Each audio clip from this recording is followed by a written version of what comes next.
And hold up. I gotta fix this real quick. Yeah, hurry up.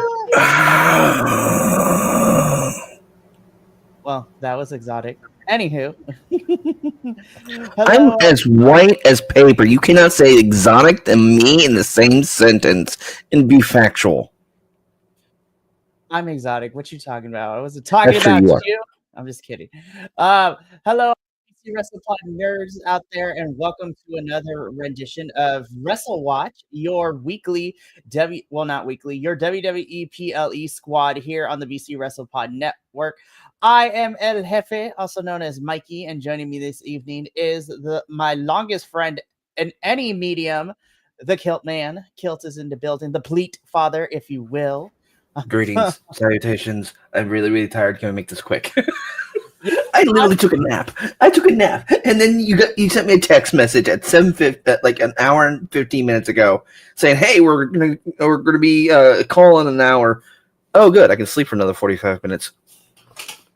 Just literally rolled right back over. I'm gonna be so for real. Hey, you know what? I did it this past Saturday. I was just like, I can rock a solo review. I don't like to because I like talking to other people, but on the same wavelength, like I don't foresee us being for long for this one. To be completely honest with you, I could probably speed run the shit out of this because on this poster there are 1, 2, 3. Many of the people on these posters were not a part of the show. 6 people that were not there. 7 people that were not. 8 people that were not there. Hell, damn near the whole entire front row, with the exception of Jay. Freaking Jay and Punk and Seth. Jay, Punk, Seth,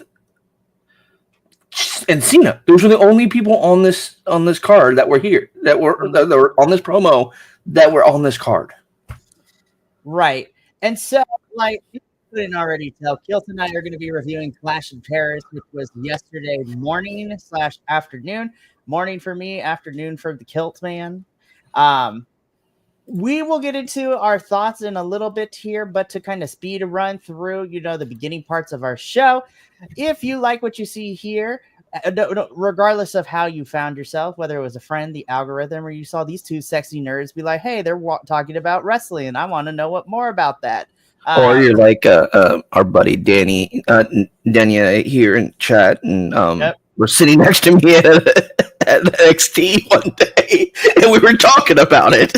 Listen, we are going to get more people to subscribe to this channel. We are only 96 more people away from 500, and then according to the mythical internet rule, once you get to 500 subscribers, things tend to get a little bit crazier and starts to move faster, allegedly. But who knows? But that is why we do what we do here at BC WrestlePod. We talk about wrestling on the YouTube, the Twitch, and the Kick, whatever your preferred video watching or streaming platform is. But we also understand that watching full-length reviews may not be in your time set. But if you want to still continue to contribute to our little community, you can interact with us at BC WrestlePod all over pretty much every social media site, where you can talk to us about wrestling, what's going on.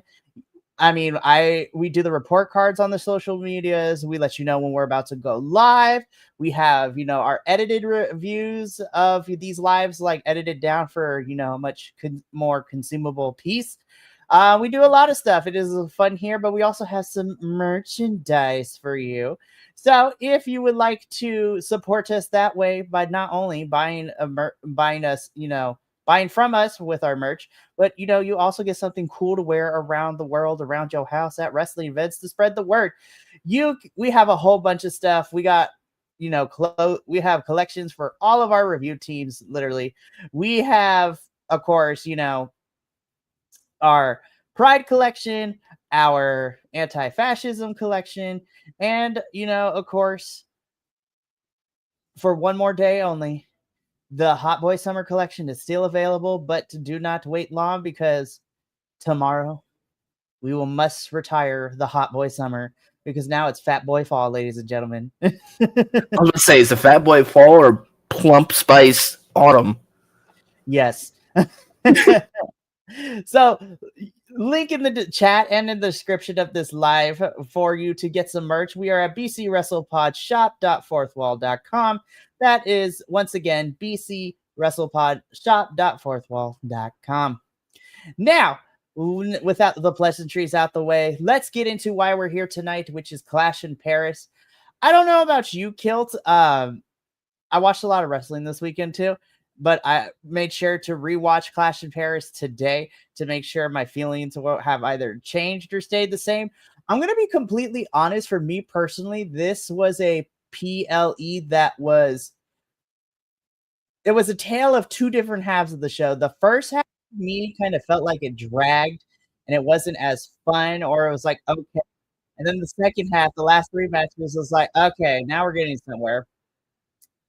And we're going to talk about all that stuff. But yeah, for me, this was a tale of two reviews, or a tale of, two different types of pay-per-views. The first half was very weird, and then the second half was probably my favorite. But I have questions about a lot of things. And then, because Raw was from Paris, so it already aired. I watched it since, it's Labor Day. I also have more questions about what's going on. But Kilt, I want to get you. What are your initial thoughts, with Clash in Paris? Boring. This was kind of cool. All right. He beat Logan Paul's ass. I didn't even watch it because I was asleep by then. Okay. Well, I mean, we're going to get into all of these things. So let's just go straight into it. So Clash in Paris kicks things off with our first match, which is a singles match. This sees Roman Reigns taking on a big Bronson Reed, who is, the provocateur and the possessioner of the Shua Fala, which has been the funniest thing to see in this whole entire thing. Oh my goodness, this match went on forever. That is my biggest problem with this match. I was like, we could have been done in like 15, 20 minutes. It was almost 45 minutes. It was at least 35. Because I remember I literally was watching it, and then all of a sudden, I'm like, all right, this is still going? Okay, cool. And I was texting their group chat. I'm like, hey, can this hurry the fuck up? Someone must, okay. Roman wins, gets the Shula Fala back, starts signing the shoes to chuck him out in the audience. And then Braun Breaker just comes in before he can finish throwing them and to spear him through the announcer table. And I'm like, dude, you could have waited like 30 seconds for him to chuck the last two shoes. Well, okay. Let's go. Let's back it up a little bit, because there were the sequential order of things was honestly this whole thing from match plus what happened afterwards. We could have condensed it to like 20 minutes. This match went on for far too long. Now, what I will say though is that I think now that we're seeing Roman on this part-time schedule now, I do appreciate that Bronson Reed did look like a credible threat in this match, as long as this match was. I'm excited, and hopefully they continue to push Bronson, whatever, the end goal of the vision is for him and Braun Breaker. But yeah, this can be summed up as Roman wins this match. He chokes out Paul Heyman, which was a lot of fun. She gets Shua Fala back, all that stuff. Braun Breaker and Bronson Reed beat him down for like 20 more minutes. I was just like, damn. I was like, you guys, this, like, I know it's 11. I know it's the morning for me watching right now, but like we need to keep this going. Like, I don't want to waste more time. This was hella long for no reason, and I know that we have to write Roman off because he's about to go film Street Fighter with the rest of everybody. But at the same time, I'm just like, WWE, you could have taken like 10 minutes out of this and spread them out through some other matches that we had in the the morning, the evening, whatever. So I mentioned this in our group chat. I think someone got hurt backstage or was late getting there, and they had to make up time. Because that's the only reason you drag out a match that long and then a post-match bit that long. Like, dude, after a while, it's like, oh, I'm just going to walk over here and I'm going to go, wham, wham, blah, blah, blah. Dude, just come on. Let's go. Let's wrap it. Let's go home. This is boring. This does not set the tone for the evening. It literally checked me out so hard. I barely watched the next match. which But was then important. again, also the next match wasn't that great either. Well, I feel like the next match suffered from a different problem, which we'll get into in a little bit. But to kind of summarize everything, our final thoughts on Roman Reigns versus Bronson Reed. The match itself was really fun. This is, Superman punch to Roman Reigns versus Big Boy Bronson. Really fun. The match itself was a lot of fun. However, we did not need those 20 minutes of writing Roman off television. This was crazy. I'm like, y'all, this is clocking in at like 45 minutes already. I was like, this is crazy. So let's get into our second match that occurred at Clash in Paris, which was made officially was made officially on the Go Home SmackDown this like a couple days ago for this. And this was for the WWE Tag Team Championships. This is the Wyatt Six, of course, being represented by Dexter Lumis and Joe Gacy, taking on the challengers in Montez Ford and Angelo Dawkins of the Street Profits. First and foremost, listen, we have been very vocal about these ads and sponsorships and all this. I was like, I'm looking at you, War Raiders. This is how we do the cosplay entrances correct. Those Borderland costumes for Montez and Angelo was fire. I love that. The masks were perfect. I want them. I want one. That was so cool. I was like, as soon as it came out like that, I was like, yes, give me. This is gonna be a great match. Come on, shit. So Borderlands 4 is coming out very soon. It is coming out this month in September. So that's going to be fun. And Paris, by the way, despite how my personal feelings are about the card itself, France, once again, y'all killed it. International fans, y'all killed it. I was just like, the French people were killing it. I was like, once again, the international crowds are putting us Americans to shame, as they should. I was like, France, you killed it. Paris, you killed it. And I loved it. So, and again, and it's even, before the match even started, the Paris crowd, singing along to the Wyatt Six entrance. I was just like, this is amazing. And then we got to the match. So again, the match itself, I did not have an issue with. Here is where I had an issue with it because, the whole running thing with the Wyatt Six going, since SummerSlam is now they're testing, the bonds between, the different tag teams on the SmackDown brand, which is really cool. And I think it's really fun. And in fact, it wasn't Uncle Howdy, but it was Bo Dallas just walking around talking to different tag teams on SmackDown this past week. And I was like, oh my God, this might be fun. And we kind of do see a little bit of some friction between Angelo and, Montez, because Montez was going to start the match off. And then Angelo's like, no, bro, I got this. I'm going to start this. And, Montez is like, oh, really now? Okay.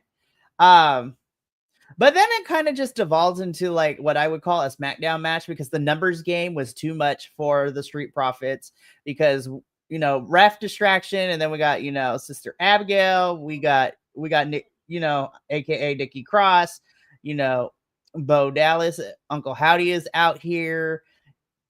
We have Eric Rowan. I'm just like, the numbers game was too much for the boys. And unfortunately, they would not be able to reclaim the WWE Tag Team Championships. So your winners and still WWE Tag Team Champs, the Wyatt Six. Kilt, how did you feel about the match and everything that transpired for the Profits and the Wyatt Six? All right, Nikki Cross coming out from under the ring to catch. Oh my God, I forgot his name again. But you know what? You know the spot I'm talking about, right? Yes, I know what you're talking about. That led to Uncle Howdy doing the Sister Abigail. On Montez, I think it was on Montez. Yeah, I think it was on Montez. I couldn't remember if it was on Montez or if it was on Angelo. Angelo, yeah. It was Montez because I think that's what kept Montez out of commission for Angelo to get pinned. Yeah, no, because no, that was before that. My bad. No. That's what won the match because they got him up and pushed him into the ring. Oh, that's right. Okay. There's been a lot of wrestling. This guy, I figure, but it's like it was again, I had already checked out because of how boring that in between was. Like, I checked in when I saw the Borderlands costumes. Excuse me. Beautiful. Thank you. And I was like, yeah, let's do this. And then it just kind of, it was like, okay, we're just meat slapping each other. All right, I'll be right back. I'm hungry. I'm out of Dino Nuggies. And it's just, oh my God, I forgot I have one of the, I have Mike Rome's Discord server up right now. Because he also streams on Twitch. That's amazing. And there's a meme that I have to share to the entire group that is hysterical. I'm sharing it via Discord. It popped up, and I just looked up, and I happened to see it, and I'm like, oh my God, this is gonna kill me. That's how interesting this match was. We're talking about memes. First off, it's a great meme because it's a picture of Sami Zayn and Triple H standing together with their faces swapped. I died laughing. I've been sitting on that for like a couple days. No, actually yesterday. Never mind. Anyway, moving on. Yeah, this suffered from the tone being set so poorly with the in between for the first match. As I said, there had to have been something to drag out the timing so long that I lost interest. Not saying that I can't pay attention for more than 20 minutes, but it needs to be interesting. Mm-hmm. And it doesn't need to be the same shit. Two big burly guys just slapping their meat against someone else. Phrasing. Anyway, although the Van Gogh aesthetic that they have for Clash of Paris, I actually absolutely loved. I love the set. I love the entrance with the Eiffel Tower. That was so cool. And I have to echo you a little bit because the international crowds are always some of the best chants, especially the English footballers. Yep. Now, granted, we are in Paris, and the French footballers are a little bit different. But I was hearing from what I could remember hearing, I heard them go 1, 2, 3. Just switching to French like for the 3. I'm like, hey, wait. It's 1, 2, 3. It's 1, 2, 3. I know some French. We paid attention, kind of.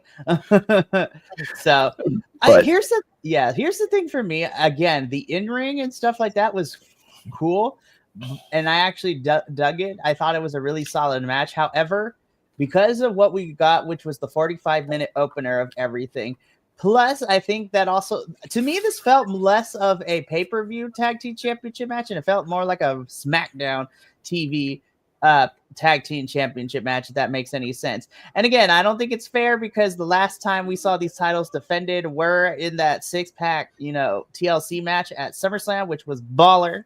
But at the same time, it's just, we got to figure out where we're going with SmackDown and Raw, which we're going to talk. Me and Kilt are going to talk about that at the end of the show because I watched Raw today and I still got questions moving forward. But the Wyatt Six retained their tag team championships here. And then we slide on into our next match. And okay, so this is going to be a rough one to talk about, ladies and gentlemen and non-binary folks of the internet. However, I am going to add my 2 cents into it because some of y'all on the internet need to really chill. So next up, we get our Women's Intercontinental Championship match. Becky Lynch, the reigning champ, defending her title against Nikki Bella, who is, back in wrestling, into the WWE after, being away for some time. So here's the thing. This match was not the greatest. I'm not going to lie. It was a little sloppy from both women. Nikki missing that tornado kick was really bad. I was like, there was a miscue. There was timing was not working out. Becky was a little sloppy too when it came to certain spots as well. However, I do not think this was as bad as everybody else on the internet was making it out to be. And this is where I'm going to say, I need y'all to chill. Y'all listen, I am not the biggest fan of Miss Bella here, nor have I ever been. I don't think she's part of the Divas era where it was less about women's wrestling and more about, the aesthetics. However, I'm not going to knock her because she had some really killer spots here. She tried to use Becky's disarm her against her, which was really fun to watch. Nikki Bella's not my cup of tea. I know there's a lot there. She has a big fandom, which you know what I'm all here for. However, I don't think she was as bad, and this match was not the worst thing that I have ever seen this year in 2025. And I need y'all to calm down. But it still was not a very fun. It was not a fun match to watch. Becky would end up using the most devastating move in all professional wrestling history, the surprise roll up to pin Nikki Bella, and Becky retains her Women's Intercontinental Champion. Kilt, I'm going to give you the floor to talk about this match, and if you want to add your 2 cents in on the internet's reaction to this match, and yeah, you have the floor. Nikki Bella's super rusty. Becky Lynch is breaking some rust off. She's starting to polish up some, but it was slow paced. It was boring. I was like literally slogging through these. As I said, I've shut down and went to sleep after the Cena match. Like, that's how bad it was. It's the storytelling here was minimal and unnecessary. This could have been a freaking SmackDown or a Raw, or this could have been a regular show match, because this was not a PLE worthy match. Neither of these people are in the shape, from what I can tell, to be wrestling right now. I think either Becky might have a small injury somewhere, or Nikki she's just that rusty, or it's, as you said, it's a product of her generation of wrestling, which was diva wrestling, which was let me look pretty and not wrestle. I don't know what it is. I think they both need a lot of time getting back into getting better, being back in the ring. And honestly, we talked about the whole Becky Hogan thing a while back, and how we were saying it really wasn't a Becky Hogan. It wasn't Becky trying to be Hulk Hogan. It feels like creative might be leaning into creating her to be presented as a Becky Hogan for other reasons. This is just tidbits of what I saw from Raw. And I'm like, I'm not liking. Honestly, we probably, this is the one time where I really disagree with our rating. I think at most this was a C+, not a B-. It was a B- or C+, like, show. It was slow paced. It was poorly storylined. It was,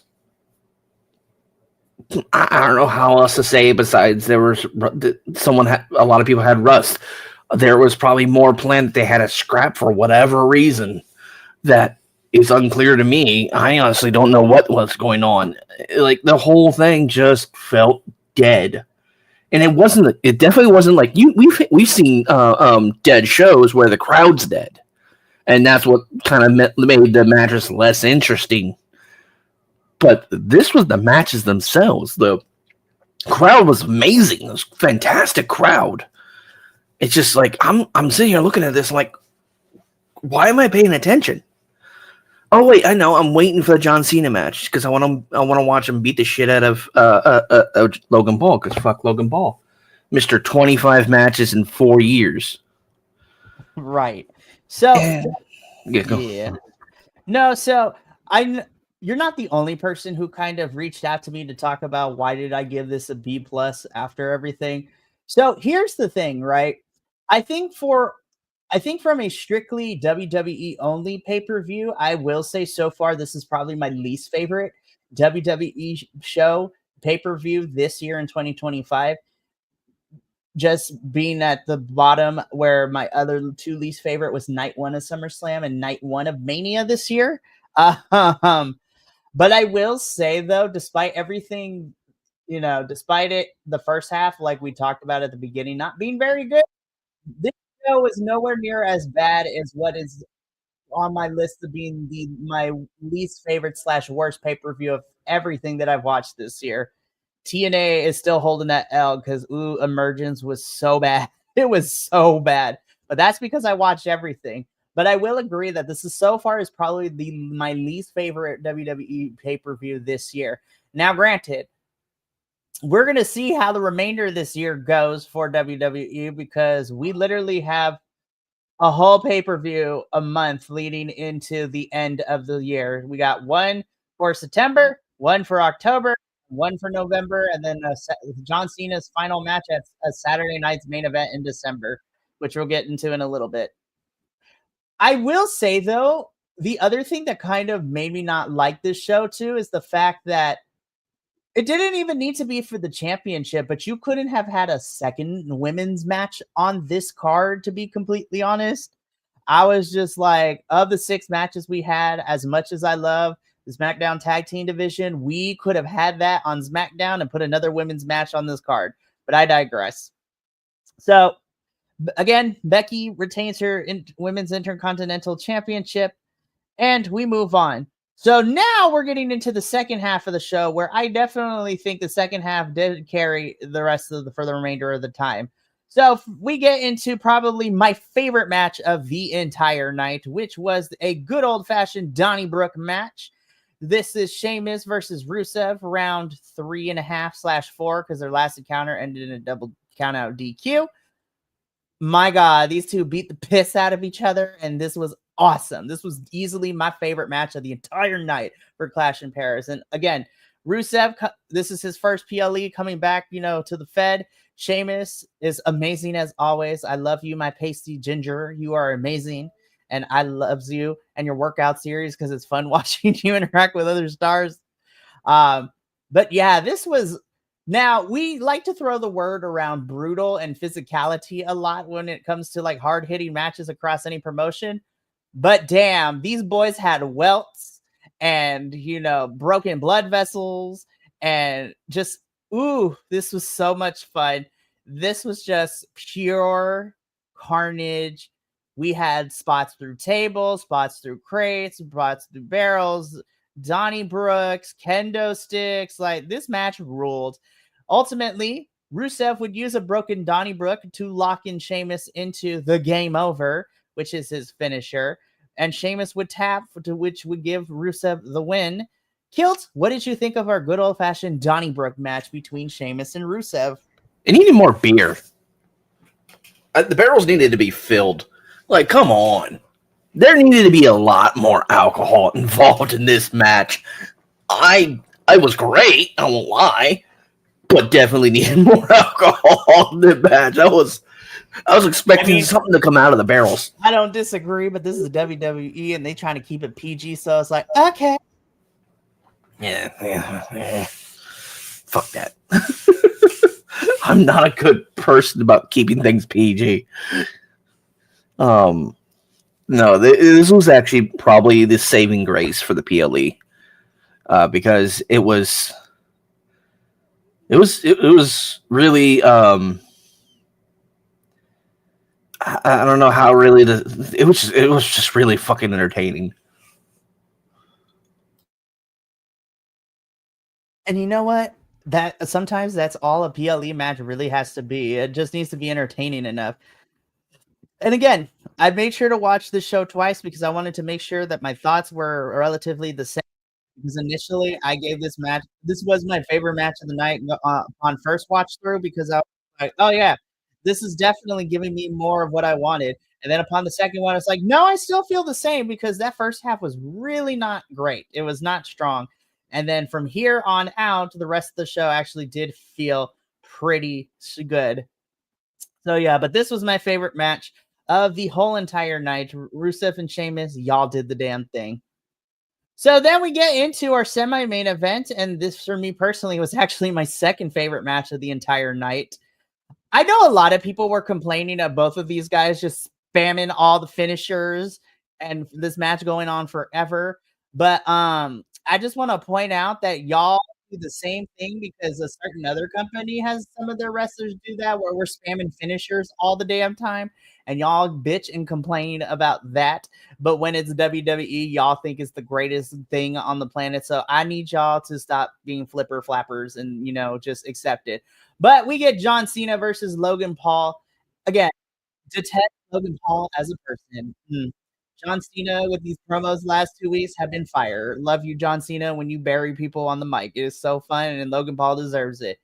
But again, I will keep saying this. I cannot, despite my personal hatred for Logan Paul and just him being a shitty human being, his athleticism and his ability to pick up the business quickly is a skill that many people need to have. And you know what? When this match was great from both sides. Cena killed it. Logan was great in this. Like, again, this was entertaining in the sense it felt like I was watching a 2K game play out on my screen live because thrown out of the ring, people going to the ropes, like finishers galore. We had a styles clash. We had punches. We had FUs. Like, I did not mind, and I liked all the spam finishers because it was entertaining, and that's what this match was. I was entertained by these two.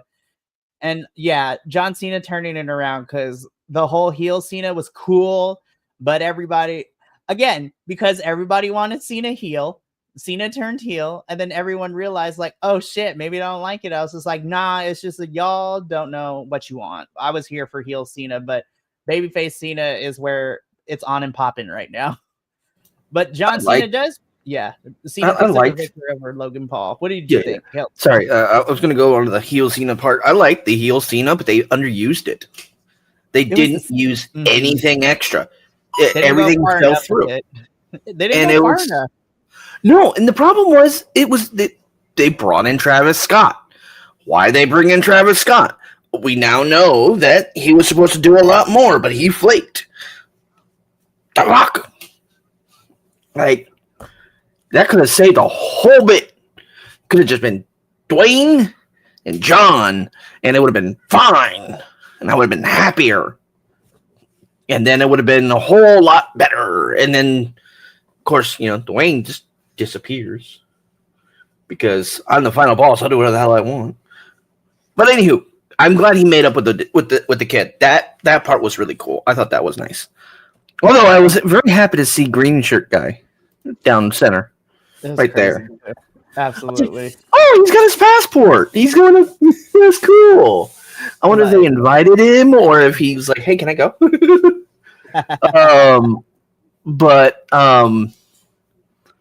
Yeah, this was actually really good. I loved the call out to AJ Styles because you said in the interview at one point, it's like, I'm not going to be able to wrestle everybody. Having an opportunity to do an AJ Styles kind of call out was great. This match was, I was half expecting R-Truth to come out at one point. I was half expecting fuck,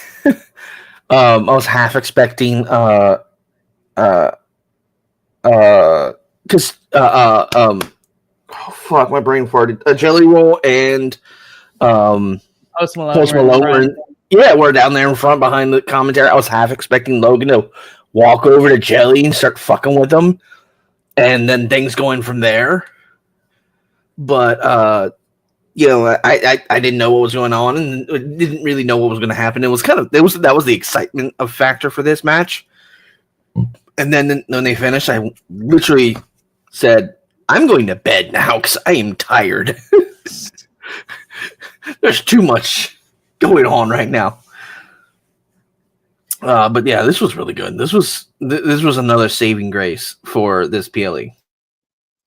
No, 100%. I think Cena and Logan Paul and then Rusev and Sheamus definitely were the two highlight matches of this card for me. Which leads us into our final matchup, which ended up being our main event, which was a fatal four-way for the World Heavyweight Championship. The visionary Seth Rollins would be defending the championship against challengers. Main event Jey Uso LA Knight, yeah, and the best in the world, CM Punk. I was also very entertained with this match because watching LA Knight jump from the ring to try to hit Seth, but then only meet a table in the process was a crazy bump. Jay getting thrown through tables galore in this match, which was a lot of fun.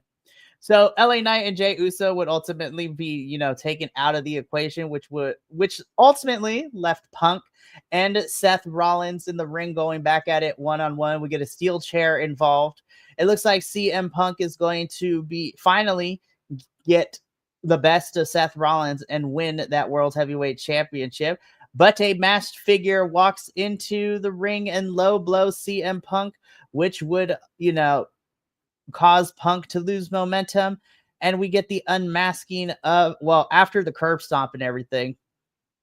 Well, in the middle of this too, because it kind of blurred together, but we learned that the masked person was Becky Lynch. Seth Rollins hits curb stomp on Punk into the steel chair, pins him, your winner and still your world heavyweight champion, Seth freaking Rollins. The Visionary still has the championship, and I'm just like, I kind of figured he would, but I was highly entertained. And at this point last night, I was just like, oh, Becky in the Vision. I'm intrigued, but I need to see how this is going to go. But we'll talk about that in a little bit because Monday Night Raw was earlier today, and I watched it, and I will give my thoughts about, what I saw in tandem with, Clash in Paris. But Kill, what did you think of our main event and Becky being the newest member of the Vision? He keeps punching me in the dick.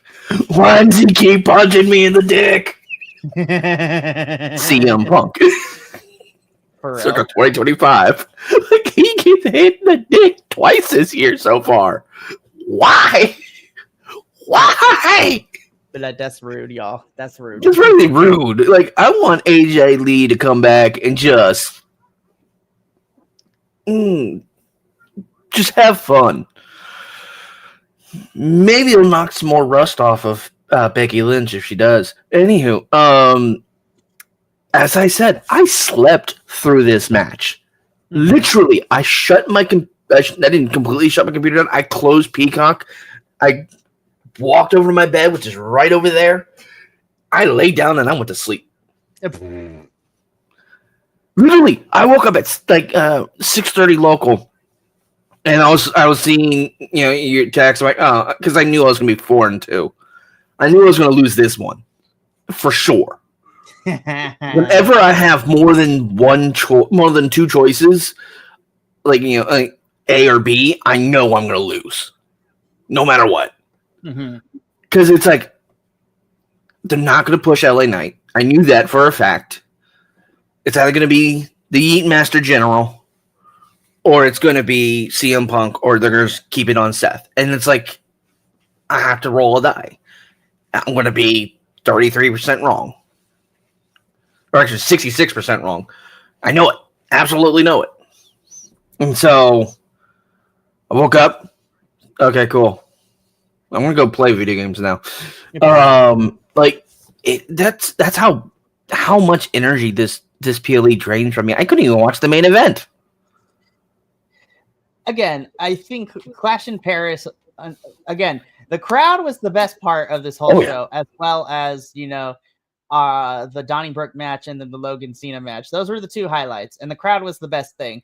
This was a decent main event. I actually enjoyed this one, but again, this card felt like an afterthought, and I don't want people coming in here. The biggest thing I had is just people are like, oh, we have to wait to see what's going to happen with the women's world championship since Naomi vacated it due to her being pregnant. And I'm just sitting here. It's just you could have had a number one contendership match. You could have just had an exhibition match, because to have Stephanie Vaquer not to be on this card, and people are like, oh, she probably can't travel. She was on Monday Night Raw Go Home. She is in the country. She can travel around the world. She can travel more than Logan Paul can. Let's be honest here. I agree. There should have been something That's why I think they extended for time during the first match. We could have had an interview. We could have like had a pre-tape instead of waiting till tonight. We could have had a backstage segment with Adam Pearce and Stephanie Vakid, where Adam Pearce is like, "Hey, so I figured out what we're gonna do, but we're gonna talk about it on Raw together," and then be like, "That could have been enough of it." But no Io, no Rhea, no Stephanie Vakid, nothing. I was like, "What are we doing?" They could have had they could have had a gauntlet match for it. They could have had, a TLC match for it. They could have had so many things instead of the 45-minute long let's beat up Roman Reigns. Right. So, I mean, I guess now is the goodest time to kind of go into Monday Night Raw. So that takes care of Clash in Paris. So earlier today on Monday Night Raw was okay. I'm tired of AJ not winning. Grande Americano latte costing AJ another costing him the Intercontinental Championship against Dominic on Raw was annoying. Judgment Day girls lost to the Kabuki Warriors, which makes sense. But here is why I'm a little so I'm excited for the match. But again, we couldn't have done this sooner. But on Raw, we had a pre-tape segment with Adam Pearce announcing that at WrestlePalooza, yes, that is the next pay-per-view name, which is still kind of silly to me, but it is what it is because it's a WCW, ECW thing. But, I digress. We will be getting the winner of the Evolution Battle Royale, Stephanie Vakid, taking on Io Sky, and one of them will become the new women's world champion because Io didn't get a rematch against Naomi because of that pregnancy announcement. And then Stephanie won the number one contendership, and so she still needs to get her shot at the championship. So at WrestlePalooza on Saturday, September 20th, it will be Io versus Stephanie Vakid to see who becomes the champion. And all I have to say is I love Io to death. I truly do. I'm really rooting for Stephanie to win the championship here. I was like, but it also makes me worried because we're seeing what's happening with her other international bestie, Julia, on SmackDown as the women's United States champion. And we haven't seen her do anything since taking the title from Zelina. So I'm a little worried to see if they're going to push Stephanie and let her, have matches, or they're going to give her this most recent Io Sky title reign where Io only defended that championship 3 times since winning it, which was crazy to me. Other than that, the rest of Raw was very uneventful. We had Penta and the War Raiders beating Grayson Waller and the New Day. Finn Balor beat Dragon Lee. Dragon Lee also just continues to lose. CM Punk and Becky Lynch had a promo off against each other, which was kind of cool. But yeah, I'm also saying if AJ Lee doesn't come back, it is what it is. Becky slapped the shit out of CM Punk. Yes, and I was like, yes. And then motorboated him. I'm like, was that necessary? I was like, that's crazy, y'all. Like, I knew she enjoyed that a little bit, but come on. I was like, all right, that's crazy, y'all. But at the same time, I was just like, a very uneventful Raw as always. It was okay. There were some fun parts. I'm excited for Stephanie and Io at WrestlePalooza. But again, I was just like, it is what it is. We'll talk offline because that's the same day as AEW's All Out Toronto. And I'm just like, I'm tired of you putting these pay-per-views against these companies' pay-per-views against each other. I don't want to watch like 7 hours of wrestling in one day. I like you to space it out. I don't want to watch 7 hours of wrestling in one day, and that's usually my Sundays because I'm trying to catch up. Because I forget and I get busy. But like, oh no, I have to agree. It's like, why am I watching 7 hours of so much wrestling? Like, look, I understand you want to make your bottom dollar, but still, like come on, guys. Yeah, like okay, we discussed this a while back, like having a Raw PLE, a SmackDown PLE, an NXT PLE, and then just like spacing it out so that way there's different PLEs throughout the year, So it's not like you're throwing things out at a wall and hoping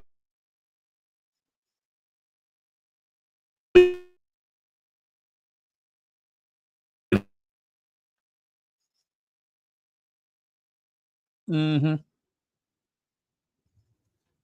it sticks in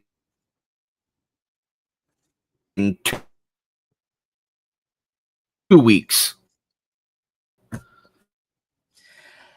Like they did with freaking Slam or well, I don't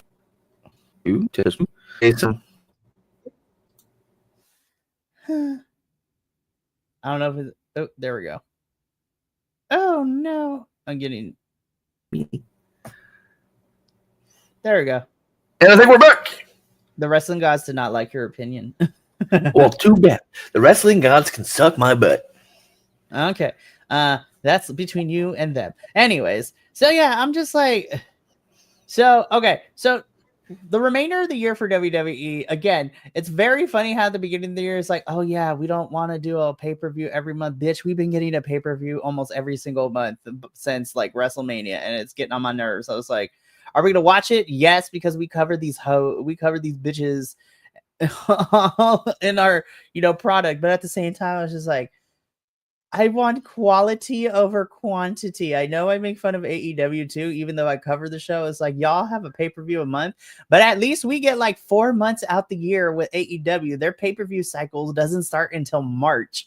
So we get January, February, and all of March to set up the whole year and everything. WWE just keeps giving us like mediocre like shows to mediocre pay-per-views that is just like, it's annoying. I was just like, that's why I love NXT, because as crazy as NXT is with how many things they throw at the wall to stick, I am entertained and I love everything going on. Everybody's got something to do in NXT. So I'm just like, I have my issues with NXT booking sometimes, but NXT is honestly where it's at for me. Like Raw and SmackDown are, I was like, it's not good, but it's not terrible either. It's just mid. And I feel like that's the worst thing ever, is just to be mediocre.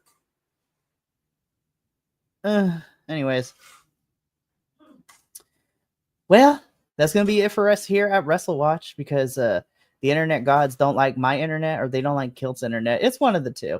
So we are going to get up on out of here. But before we do, let's take a look at what the remainder of the week looks like for us here at BC WrestlePod. So we are now finished with our Clash in Paris review. So we are moving on with the rest of this week. This Tuesday at 6 p.m. Pacific, we have our AEW review, where we are in our Philadelphia residency for AEW Dynamite and Collision. So we're going to be reviewing all this past week's AEW stuff, as we are now post Forbidden Door, and now we are going into All Out Toronto. Then on a Wednesday at 5:30 p.m. Pacific, we will first start the evening off with our NXT review. We will be covering this upcoming episode of NXT now that we are post Heatwave, and we are going into our next PLE for NXT, which is No Mercy. Then at 8 p.m. Pacific, we will be here to cover CMLL as we talk about the Grand Prix that happened this past Friday. It was a 2-hour match. It was wild. It was a lot of fun. Can't wait to dissect it and, talk about it. Then on Friday, the 5th at 7:30 p.m. Pacific, the TNA crew will be here to review another episode of TNA as we are getting ready for Victory Road. All that good stuff. Then we wrap up the week this Sunday with our WWE review, talking about Raw from Paris, France, and SmackDown being in Florida. So we're back in the States for SmackDown. So should be interesting. Yes, Kilt. I don't think you are quite dead, but you're dead-ish. Who knows? Your internet just doesn't like you right now. That's okay, buddy. We'll talk afterwards. But that's going to be it for us here. Thank you so much for tuning in to our Clash in Paris review. As always, remember, follow us on the social media. Share this out with everyone that you know. This is great. I don't know what you're talking about. My internet loves me. I don't know what you're talking about. But that's going to be it for us here. So as always, from all of us here at BC Wrestle Pod, remember, take care of yourself, love one another, stay Bi-Conic, and more importantly than anything, you always deserve to finish your story. We will see you tomorrow for our AEW review. But until then, sayonara, adios, and until next time, peace.